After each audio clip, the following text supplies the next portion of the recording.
Hey, friends, thanks for listening to the Christian Education and Leadership Podcast. Today's episode is Rethinking Academics in Christian Schools, Part 6, Grading and Assessment. Grading and Assessment, what are we really measuring? Before we can talk about grading practices, policies, or reform, we must ask a more basic question. What is the purpose of grading and assessment? Is a grade meant to represent what a student knows and can demonstrate relative to a specific learning target? Or is it a blended score, a melting pot of academic understanding, behavior, compliance, homework, effort, timeliness, participation, and accumulated points? In many classrooms, grades attempt to communicate everything at once. As a result, they often communicate very little clearly. If we are unsure what our grades truly represent, there is a simple litmus test. What would students say a grade means? What would parents say they believe a grade represents? Those answers are often more revealing than any grading policy document. Until we clarify the purpose of grading, conversations about rigor, assessment, and accountability will remain incomplete. Every school needs a clear philosophy of grading. Before debating grading scales, report cards, or percentages, every Christian school should be able to answer a foundational question. What do we believe grades are meant to communicate? There is nothing magical about a 10-point grading scale, rubric scale, standards-based grading, or narrative report cards. Each approach has strengths and limitations. The real issue is not which system a school adopts, but whether the system is grounded in a clear philosophy and applied consistently across classrooms. Consistency matters because it builds trust. Students and parents should not have to decode a different grading logic in every class. When grading philosophies vary widely within the same school, grades lose clarity and credibility. A shared philosophy allows instructional teams to ask better questions. What are we measuring? What are we valuing? What evidence best represents student learning? Without this clarity, grading becomes a collection of inherited practices rather than an intentional system. The problem with traditional grading systems. What I'll call traditional grading typically emphasizes some combination of homework scores, quizzes, pop quizzes, and unit tests. On the surface, this seems reasonable. Students complete work, earn points, and the points add up to a grade.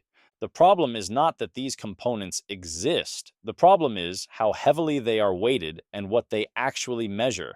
In many systems, homework accounts for 20 to 40% of a student's grade. Homework often measures compliance, organization, access to support at home, and time management more than it measures mastery of a learning target. As a result, grades can become inflated representations of learning. I once had a former student return years later after move to a school out of state. He told me, "High school is so easy. I can get low C's or high D's on my tests, but as long as I turn in my homework, I end up with a B or higher." He was not being dishonest. He was describing how the system worked. It's called playing the game. We've all been there. The peanut butter problem and moving students along. Traditional grading systems also tend to push students forward, even when they cannot demonstrate competency on a particular skill. The unit ends, the test is given, the class moves on. Learning gaps are carried forward and often compound over time. In addition, traditional grading often uses what could be called a peanut butter approach. Multiple skills are spread together and averaged into a single score. A unit test covering 3 or 4 learning targets results in one number in the gradebook, for example, an 84.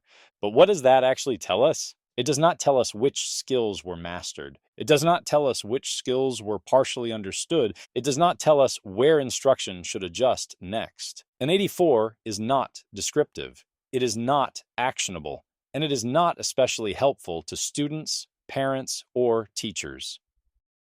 Another way to think about assessment, coach, and player.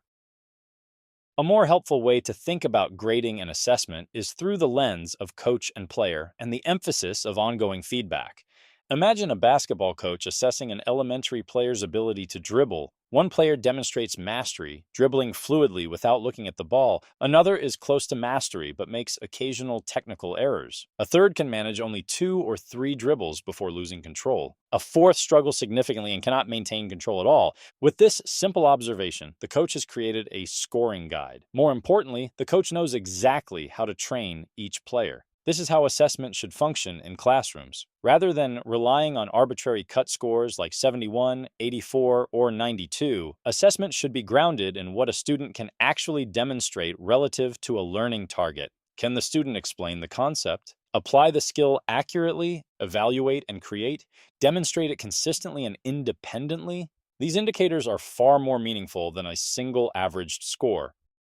Learning as the constant, time as the variable. This brings us back to a key idea introduced earlier in this series. In traditional grading systems, time is constant and learning is variable. The calendar moves forward regardless of whether students understand the material. But what if we reversed that assumption? What if learning were the constant and time became the variable? That shift forces us to rethink how we plan instruction and name assessments. This begins with identifying specific learning targets based on standards or adopted outcomes. It also means using skill-based language instead of vague labels. Instead of Chapter 4 quiz, consider solving one-step equations in word problems, analyzing character motivation using textual evidence. When assessments are labeled this way, we communicate that learning is about progress toward a defined outcome, not simply completing a chapter or lesson. If a student cannot demonstrate competency on the first attempt, the appropriate response is not final judgment. It is a revision cycle. The student practices further, receives feedback, and demonstrates learning again. This is where instructional systems like small group rotation become essential. They create space for practice, feedback, reteaching, and reassessment without overwhelming teachers. It's not playing a game. You want a high grade? Demonstrate your learning, and your teacher will help you get there. The purpose of homework. This leads to an important question. What is the purpose of homework, and how should it factor into a final grade?